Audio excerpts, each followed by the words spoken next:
আচ্ছা, তোমাদেরও কি আমার মতন এই বর্ষায় পাহাড়, বিশেষত উত্তরবঙ্গকে দেখতে বড্ড ভালো লাগে? আমি কিন্তু ভীষণ ভালোবাসি। ওই যে আকাশে থরে থরে জমে থাকবে মেঘ, বৃষ্টি স্নাত পাহাড় হয়ে যাবে একেবারে সবুজ। এ সব মিলিয়ে উত্তরবঙ্গের সৌন্দর্য এই সময় যেন কয়েক গুণে বেড়ে যায়, বিশেষত ছোট ছোট গ্রামগুলো। হ্যাঁ জানি, এ সময় কাঞ্চনজঙ্ঘার দেখা একেবারেই পাওয়া যায় না, তবে এ সময়ের প্রকৃতি বড্ড মায়াবী। তেমনি এবারের বর্ষায় সুযোগ পেতেই ছুটে চলে গেলাম বাঙালির অতি প্রিয় পরিচিত ছোট্ট পাহাড়ি গ্রাম শিটংয়ে। তবে আজ শিটংয়ে থাকবো এমন এক জায়গায় যা বর্ষায় এক কথায় অপূর্ব সুন্দরী, যেখানে আপনার ঘুম ভাঙবে মেঘেদের মাঝে পাখি আর পোকামাকড়ের কোলাহলের শব্দে। সাথেই পাহাড়ের গায়ে রয়েছে দিগন্ত বিস্তৃত সবুজ গালিচার মতন চায়ের বাগান, যেখানে নিস্তব্ধতার মধ্যেও রয়েছে একটা মিষ্টি শব্দ। থাকবার জন্য রয়েছে সুন্দর সাজানো গোছানো রুম, রয়েছে চারবেলা ভালো ভালো খাওয়া দাওয়া, আর উপরই পাওনা এই হোমস্টের মানুষগুলোর মিষ্টি ব্যবহার। আর আপনারা যারা আমার মতন পাহাড়েই বর্ষায় দুটো দিন নিরিবিলিতে থাকতেই বেশি পছন্দ করেন, তাদের জন্যই আজকের এই ভিডিও। তাহলে আর দেরি কিসের, চলুন আজ আপনাদের নিয়ে যায় শিটংয়ের সাইলেন্ট ভ্যালিতে।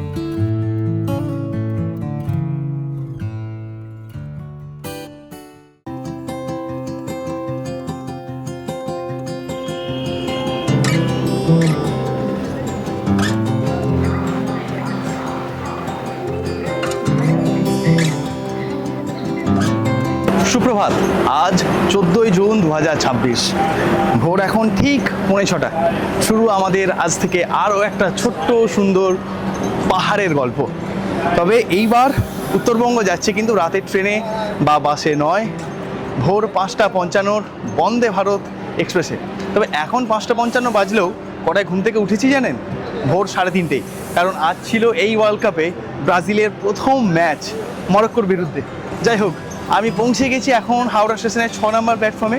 এখানে দাঁড়িয়ে রয়েছে আমাদের আজকের বাহন, মানে হাওড়া থেকে নিউ জলপাইগুড়িগামী বন্দে ভারত এক্সপ্রেস। তবে এইবারেরও উত্তরবঙ্গ সফরে কিন্তু আমি একা নয়, আমার সঙ্গে রয়েছে আরও দুজন মহান ব্যক্তিত্ব। একজন Lionel Messi. Sir, Lionel Messi? না, মেসি তো ঠিক আছে, একজন ব্রাজিলের জার্সি আসছে। তাই? এটাকে বলছে ফোনে, বলছে আমি খোঁজ ব্যাপারটা বুঝতে পারছি না। আজকে ম্যাচটা কি তুই দেখেছিস? ভাই ম্যাচটা এক্ষুনি হয়ে যাচ্ছিল। কালকে রাতে আমি তোকে কি প্রেডিকশন দিয়েছিলাম? 1-1 হবে। 1-1 প্রেডিকশন তো বড় কথা, লাস্টে কিন্তু 2-1। না আরে মোটেও না ভাই, আমরা অনেকগুলো চান্সেস মিস করেছি। তাহলে এই ওয়ার্ল্ড কাপ ফিভার 4 বছরে একবার, মানে এই দিনগুলো রাত জাগার দিন। কেউ আর্জেন্টিনা, কেউ ব্রাজিল, আবার কেউ ফ্রান্স বা জার্মানি। তবে দিন শেষে ফুটবলই শ্রেষ্ঠ, কি তাই তো স্যার? একদম। হ্যাঁ, তাহলে আমরা কি তৈরি? বাগানের ইস্ট বেঙ্গলই শেষ। সে তো বটেই, তাহলে আমরা কি রেডি এখন? আমরা তো রেডি, উঠতে হবে, 5 মিনিট বাকি, চলো। ও ডিরেক্ট আর্জেন্টিনার স্কোয়াড থেকে চলে এসছে, বুঝছেন, জার্সি বার্সি পরে। যাই হোক, আরেকজন আসছে ভিক্টর, সে যথারীতি প্রতিবারের মতন এবারও লেট। আমরা উঠি, আমাদের শ্রীতে সিট রয়েছে। আর এইদিকে দেখুন একজন মরক্কোন ফ্যান্স।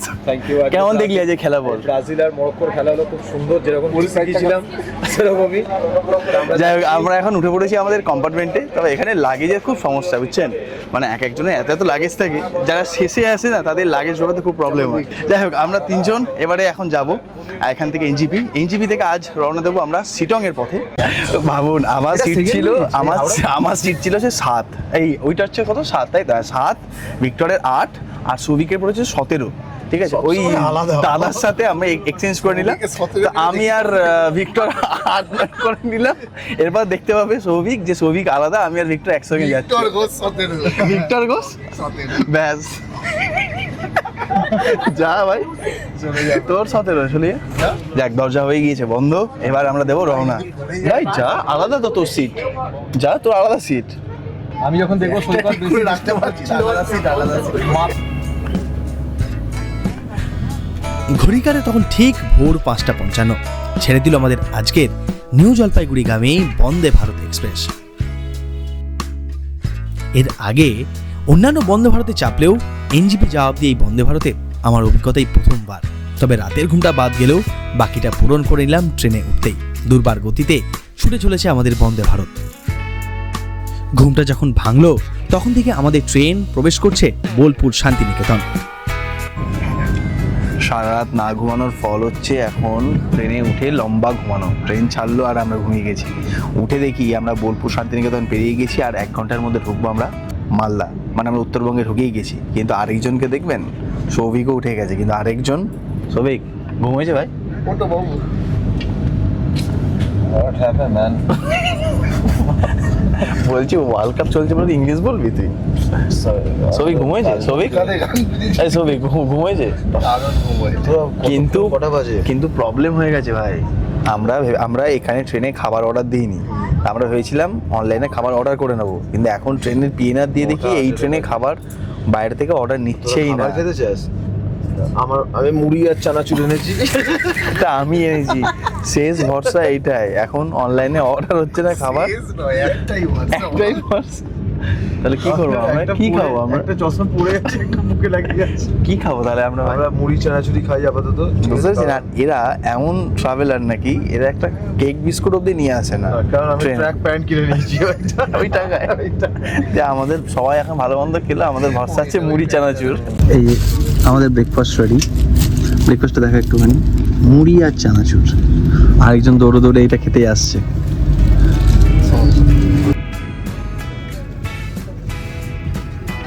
মালদা টাউন পেরিয়ে একে একে বারসই কিষানগঞ্জ হয়ে দুপুর 1:30 নাগাদ এই ট্রেন গিয়ে পৌঁছাবে এনজিপি স্টেশনে। আর এই যে এখন পেরোচ্ছি সেই বিখ্যাত ফারাক্কা ব্যারেজ।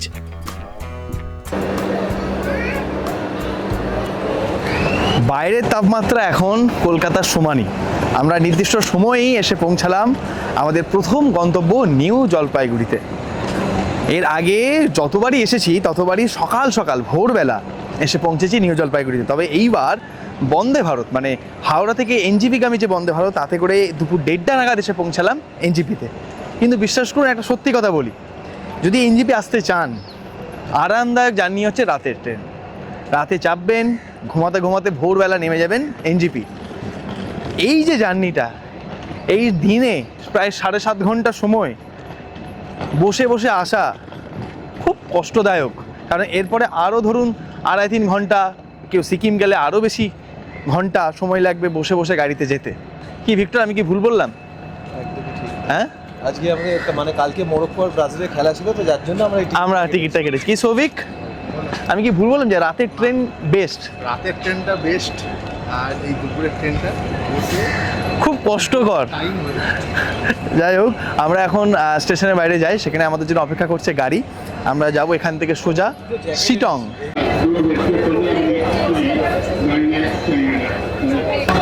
সবাই দার্জিলিং এ এসছে আমাদের মধ্যে ঠান্ডা অনুভব করছে, কিন্তু এখন এখানে ভিড়। কত গরম, অনেক লোকের গরম এটা। চল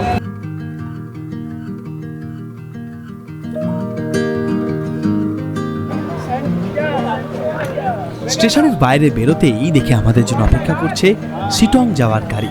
ব্যাস দেরি কিসের, উঠে পড়লাম, রওনা দিলাম শিটং এর পথে।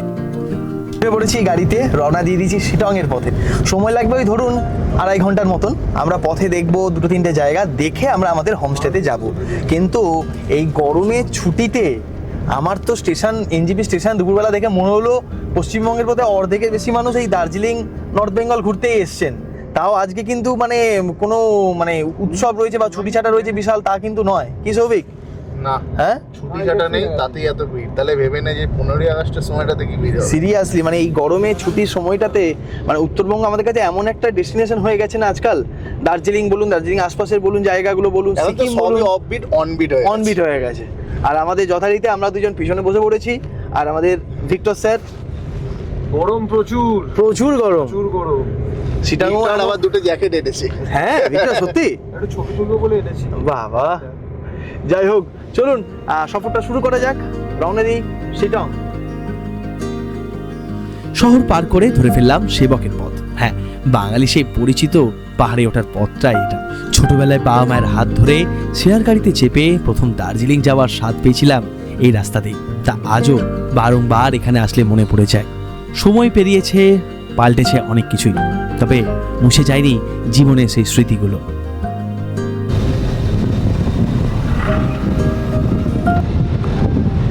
ঘড়ির কাঁটায় এখন ঠিক বিকাল 4:45।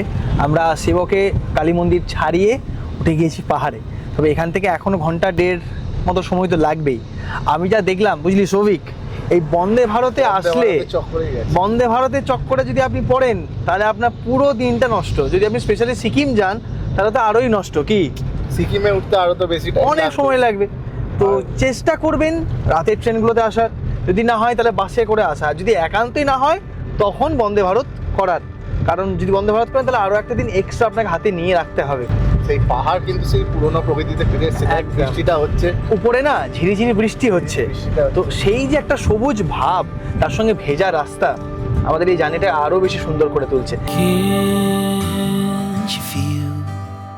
এনজিপি থেকে শিলং পৌঁছাতে মোটামুটি আমাদের সময় লাগবে 3 ঘন্টা কিংবা 3.5 ঘন্টার মতন। রাস্তা বেশ ভালোই, তবে প্রধান রাস্তা ছেড়ে এবার আমরা ধরে ফেলছি একটা বাম দিকের পথ। এই পথেই সোজপুরে উঠে গেছে শিলংয়ের দিকে। সকাল থেকে এক টানা বৃষ্টি হয়ে চলেছে, তার ফলে গোটা পাহাড় একদম সবুজ। এখন আমার বেশ ভালো লাগে আর মনে একটা শান্তি লাগে এই পাহাড় দেখতে। কখনো পাহাড়ি জঙ্গল, কখনো আবার মনেস্ট্রি পেরিয়ে সুন্দর আঁকাবাঁকা পাহাড়ি পথ দিয়ে চলেছি এখন শিলংয়ের পথে। তবে এর মাঝেই আমরা দাঁড়ালাম এখন বিখ্যাত যোগী ঘাটে।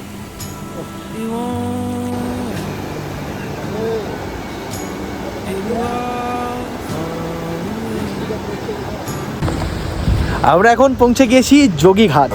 শিলং যারা ঘুরতে এসেছেন এই অঞ্চলে তারা যোগীঘাট সম্বন্ধে বেশ অবগত। এরপর থেকে শিলং শুরু হয়ে যাচ্ছে। শিলংয়ে তো অনেকগুলো পার্ট রয়েছে, শিলং 1, শিলং 2, শিলং 3। হ্যাঁ, তো এই পথ থেকেই শিলং শুরু হয়ে যাচ্ছে। আর যোগীঘাট এমন একটা জায়গা যেখানে দারুণ সুন্দর আপনি নদীটিকে এনজয় করতে পারবেন। তাছাড়া এই যে ব্রিজটা রয়েছে, ব্রিজটা তো প্রচুর মানুষ ছবি তোলেন, কিন্তু আমি ভাবলাম ড্রোন ওড়াবো, কিন্তু এখানে আবহাওয়া এমনই, মেঘ সাথে শুরু হয়েছে ঝিরিঝিরি বৃষ্টি, সেই জন্য আর ড্রোন ওড়াতে পারছি না। কিন্তু এই সময় পাহাড়কে অপরূপ সুন্দর লাগে, চারিদিকটা একেবারে সবুজ হয়ে ওঠে বৃষ্টির মধ্যে। কি সৌভিক, কেমন লাগছে ভাই? বৃষ্টিটা পড়ছে, হেভি লাগছে, দারুণ লাগে। হেভি। আরেকজনকে দেখা, গাড়ি আসছে, আকাশে ওইদিকে থরে থরে মেঘ জমে রয়েছে, বৃষ্টি হচ্ছে, তার মাঝখানে আমরা ঘুরছি। আর আরেকজনকে দেখুন।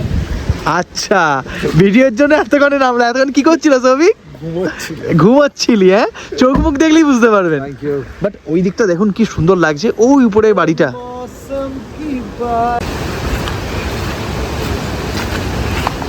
ও কি যে দারুণ লাগছে। অনেকের মানে এরকম বৃষ্টি পাহাড়ে ভালো লাগে না, কিন্তু আমার পার্সোনালি এই পাহাড়গুলোতে বৃষ্টি ভীষণ ভীষণ ভীষণ প্রিয়।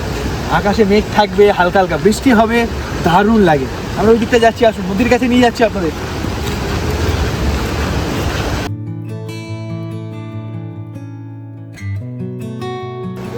বৃষ্টি নেমে যাওয়া সত্ত্বেও আমি আর সৌভিক সেদিন বেশ অনেকটা সময় উপভোগ করেছিলাম এই বৃষ্টির মাঝেই যোগীঘাটে। তারপর সেই বৃষ্টিকে মাথায় নিয়েই ভেজা জামা কাপড়ে রওনা দিলাম আমাদের শিলংয়ের হোমস্টের দিকে। পুরো পথ এখন মেঘে ঢাকা। ধীরে ধীরে আরও কিছুটা পথ এগোতে এই সুন্দর পাকা রাস্তা হয়ে গেল শেষ। তারপর শুরু হলো পাহাড়ি গ্রামের পথ।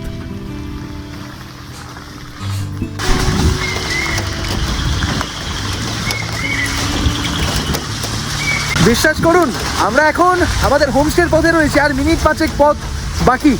এই জায়গাটা এতটা সুন্দর, ঘন জঙ্গলের পথ, পুরো পথ মেঘে ঢাকা, তার মাঝখান দিয়ে আমরা যাচ্ছি। কি অসাধারণ লাগছে। আর একটু আগে বৃষ্টি হয়েছে তো সেই গাছ থেকে জল ঝরে ঝরে পড়ছে। পুরো পথ মেঘে ঢাকা, সামনে কিচ্ছু দেখা যাচ্ছে না। সৌভিক, এই রাস্তা দিয়ে আমাদের যেতে হবে। সৌভিক, ম্যানেজারকে বলি কোডটা আমি শেয়ার ডিটেল দিলে। কেন ভিক্টর? আমার টাকা পয়সা কোথায় আছে তারা বলে দিস। রাস্তাটা দেখুন, বৃষ্টি হতে না রাস্তা আরো বেশি ডেঞ্জার হয়ে গিয়েছে। এখন পুরো ঢালু রাস্তা, পাথুরে রাস্তা। হর্ন মত মারিয়ে, কোই নেই है। বাপ রে।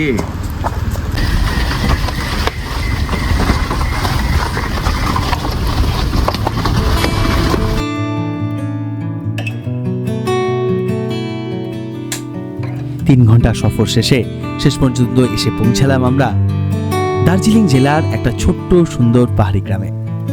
এখন যে গ্রাম ঢেকে রয়েছে একেবারে মেঘের চাদরে, বাঙালি অত্যন্ত প্রিয় শিলং। এই শিলংয়ে আমরা এবারে থাকবো এই সুন্দর শান্ত শিলংয়ের সাইলেন্ট ভ্যালি রিসর্টে। কেন এই নাম তা এখানে আসলেই বোঝা যায়। বৃষ্টির মাঝেই আমরা এখন পৌঁছে গেছি আমাদের শিটংয়ের হোমস্টেতে। হোমস্টে বলা ঠিক না, কারণ নামই হচ্ছে শিটং সাইলেন্ট ভ্যালি রিসর্ট। দেখাচ্ছি, বাট এখানকার পরিবেশ যেটা না, সেটা অভূত সুন্দর। বৃষ্টি হচ্ছে ঝিরিঝিরি করে। এই যে দেখুন, প্রত্যেক হোমস্টের মতন এখানেও একজন আছে আমাদের সঙ্গী। আর এই হচ্ছে আমাদের আস্তানা। তবে আমার জামাটা চেঞ্জ হয়ে কি কিছু অন্য মনে হচ্ছে? যেটা অন্য দিন একেবারেই নয়, কারণ যোগীঘাটে নেমে আমরা যে পরিমাণ আমি আর সৌভিক ভিজেছি, বাধ্য হয়েছি জামা চেঞ্জ করতে। আমার তো সিনথেটিক করে শুকিয়ে গেছে। হ্যাঁ, আমারটা হয়নি। আর আপনাদের দেখায় এই হোমস্টেতে, আমাদের রুমটা তো আপনাদের দেখাচ্ছি, বাট নিচে রয়েছে 4 বেডেড রুম, ফ্যামিলি রুম, সেটা আপনাদের দেখায়। এই হচ্ছে 4 বেডেড রুম। এটা একটা 3 জনের বিছানা, প্লাস এখানে একটা সিঙ্গেল বেড রয়েছে। আর এখানে হোমস্টের আয়োজন যেরকম থাকে, জগটগ রয়েছে, বাইরে পর্দা খুললেই সুন্দর প্রকৃতি রয়েছে, আর সাথে রয়েছে ওয়াশরুম। এই হচ্ছে ওয়াশরুম। এই হচ্ছে ওয়াশরুম।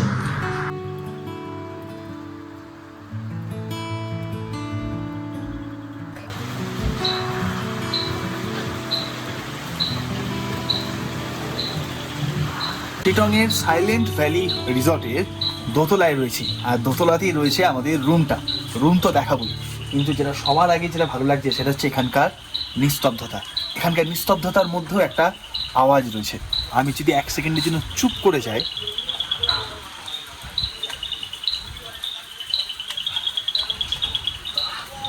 জঙ্গল থেকে ভেসে আসছে বিভিন্ন পোকামাকড়ের ডাক। এই দিক থেকে এক ধরনের পোকার ডাক আসছে, আবার ঠিক আমার সামনের জঙ্গল থেকে আরেক ধরনের পোকার ডাক আসছে। ওয়াও, কি সুন্দর! এবং বারান্দাটা অভূত স্নিগ্ধ। সামনে থেকে পাহাড় দেখা যাচ্ছে, মেঘ দেখা যাচ্ছে। দেখুন এখানে পরপর এদিকে একটা হোমস্টে রয়েছে, সামনে মাঠ রয়েছে।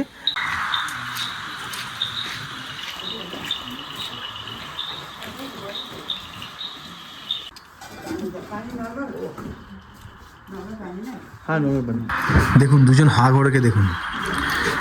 সারাদিনের পর লাঞ্চটা কেমন পেলি বল? হ্যাঁ ভিক্টর, ভালো না? বাইরে হচ্ছে বৃষ্টি, এবং বাইরে বৃষ্টি তো হচ্ছেই, সাথে পোকার ডাকগুলো তো শুনছি ততক্ষণ ধরে। আমরা কিন্তু একটা পোকাও চিনি না, বাট আওয়াজগুলো এত একটা রোমাঞ্চ সৃষ্টি করছে এখানে, যে অদ্ভুত একটা মানে একটা মার্ডার হবে। হ্যাঁ, মরে যাবে না এরকম না।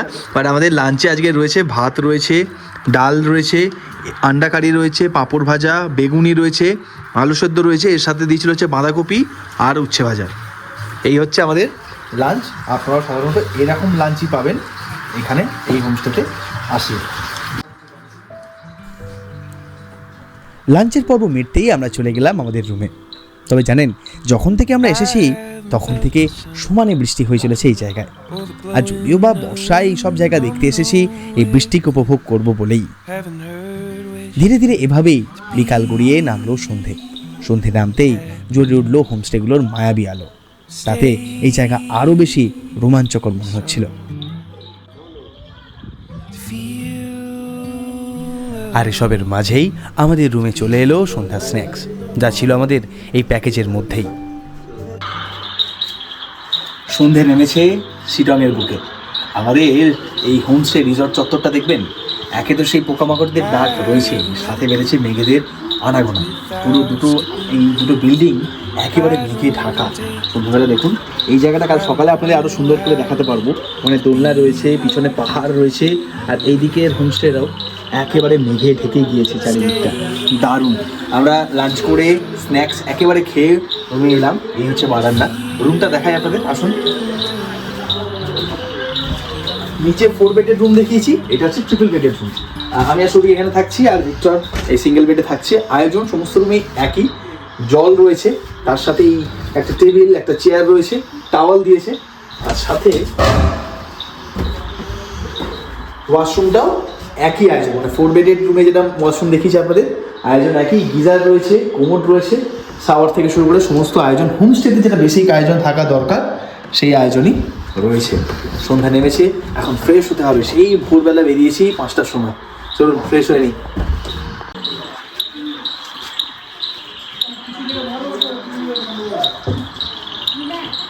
এখানে সন্ধ্যাবেলা, এখন বাইরে বৃষ্টি পড়ছে, আমরা ঘরের মধ্যে বসে কি করব আমরা আমাদের ফেভারিট গেম উনো খেলছিলাম। না উনোটা তুই আনতে ভুলে গেছিস। হ্যাঁ মানে উনোটা আমি আনতে ভুলে গিয়েছি খেলা দেখা চলছে। কে বল? আর এই যে উনোর রাজা এখানে শুয়ে আছে, তার কারণ হচ্ছে দুটো সিরিজ হচ্ছে, একটা 10 ম্যাচের একটা 5 ম্যাচের, দুটোতেই ভিক্টর ভালো মতন জিতে গিয়েছে আর সব থেকে কম জিতে গিয়েছে আমি। দেখুন শপথ দিচ্ছি মুখ্যমন্ত্রী হিসেবে। উনোর মুখ্যমন্ত্রী বলছি উনো মন্ত্রী। যাই হোক, আমরা এখন এতক্ষণ উনো খেলছিলাম।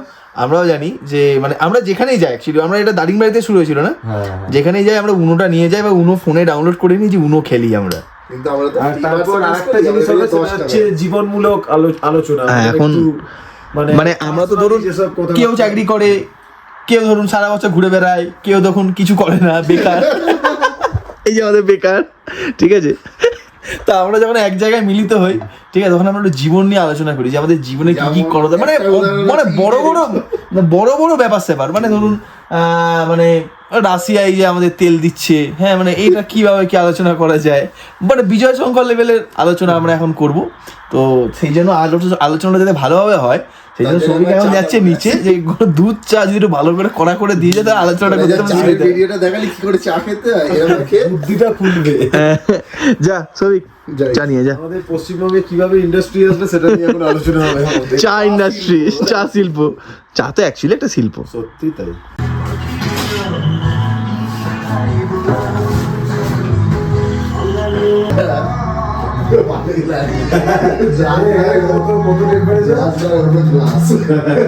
আবার রাত হয়েছে, রাত হতেই আবারও চলে এসেছি আমরা ডাইনিং এ।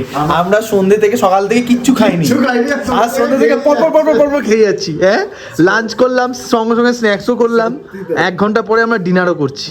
সবিক বল কি রয়েছে মেনুতে আজ? মাটন কেন? রুটি আর আলু ভাজা হ্যাঁ, আর চিকেন। শুধু মিষ্টির একটু অভাব না? না মিষ্টি তো ভিক্টর খাচ্ছে। বল চিনিটা কতটা বেঁধে খেলি। ক্যামেরার পিছনে যে কি কি হয়, আপনারাও নিশ্চয় যখন বন্ধুরা মিলে ঘুরতে আসেন, ক্যামেরার সামনে আমি কতটা দেখাতে পারছি আমি জানি না, বাট ক্যামেরার পিছনে আসল ঘোরা চলছে আমাদের। যাই হোক, এই হচ্ছে আমাদের আজকে ডিনার। এই খেয়ে আজকে আমাদের দিনটা আমরা শেষ করব। কালকে কিন্তু হেক্টিক ডে। মিঠাই নেই है ना कुछ? চিনি চিনি हम लोग थोड़ा बेहतर मिष्टान भंडार नहीं है इधर।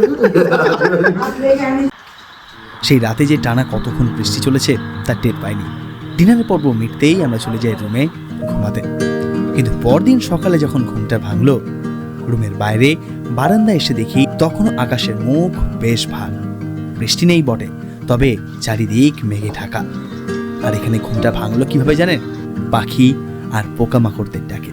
তবে শুনলাম এখানে আকাশ আবহাওয়া পরিষ্কার থাকলে এই পিছনের পাহাড়ের পিছন দিয়েই উঁকি দেয় শ্বেতকোনা কাঞ্চনজঙ্ঘা। আবার এই হোমস্টের খুব কাছেই রয়েছে দিগন্ত বিস্তৃত চা বাগান। সকাল সকাল পায়ে হেঁটে ঘুরেও আসলাম সেদিন। তবে ওই যে মুখ এখন বেশ ভার আকাশের। এই বর্ষার পাহাড়ের এটাই এক সমস্যা, যখন তখন বৃষ্টি চলে আসে না জানিয়ে। শিলং থেকে একটা নতুন দিনে আপনাদের সকলকে স্বাগতম। গতকাল এখানে সারা রাত সারা সন্ধে বৃষ্টি হয়েছে, ফলে পুরো জায়গা মেঘে ঢাকা ছিল। যখন রাতে কাল শুতে গিয়েছি, পুরো এই জায়গাটা, সামনে জায়গাটা যেটা দেখছেন, পুরো মেঘে ঢাকা। তবে আজ সকাল হতে এই জায়গার মেঘ পরিষ্কার হলেও বাকি পুরো আকাশ জুড়ে কিন্তু ঘন সাদা মেঘ। মানে এখান থেকে যে কাঞ্চনজঙ্ঘা দেখা যায় তার তো দেখা নেই, দূরে পাহাড়গুলোতে যে ছোট ছোট শহর, ছোট ছোট গ্রামগুলো দেখা যায় বা পাহাড়গুলো দেখা যায়, তাও কিন্তু দেখা যাচ্ছে না। তবে এই আবহাওয়াটাও একটা দারুণ সুন্দর আবহাওয়া, কারণ সকালে যখন ঘুম থেকে উঠলাম হালকা একটা ঠান্ডা আমেজ, পাখিদের ডাক, পোকামাকড়দের ডাকে ঘুমটা আমাদের ভাঙলো। মানে ওই চিরাচরিত আমাদের বাড়িতে সকালে নিচে গাড়ি ঘোড়ার আওয়াজে কিন্তু ঘুম ভাঙবে না, এখানে আপনার ঘুম ভাঙবে এখানে পাখি পোকামাকড়দের আওয়াজে। তবে এখন ঠিক সকাল 8টা বাজে, আমরা একটু আগে উঠেছি, আমরা এখন ব্রেকফাস্ট করব, আশপাশটা একটু ঘুরবো, দিয়ে আমরা এখান থেকে বেরোবো। মানে এইসব জায়গায় আসলে আপনি কিছু করুন আর না করুন, প্রকৃতিকে দারুণ সুন্দর এনজয় করতে পারবেন। ভিডিওটা যখন এতটা দেখিয়েছেন, নিশ্চয়ই আপনার মনে প্রশ্ন এসেছে, আচ্ছা এরকম একটা জায়গায় এরকম সুন্দর একটা হোমস্টেতে থাকতে গেলে খরচ কেমন হতে পারে আপনার? প্রথমেই বলে রাখি, এই সমস্ত জায়গার খরচ কিন্তু সিজন ওয়াইজ ডিপেন্ড করে। যেমন আমরা যখন গিয়েছিলাম তখন ভাড়া ছিল এ সমস্ত রুমের 1500 টাকা পার হেড পার ডে, যার মধ্যে ইনক্লুড ছিল রুমে থাকা সহ 4 বেলা খাওয়া দাওয়া।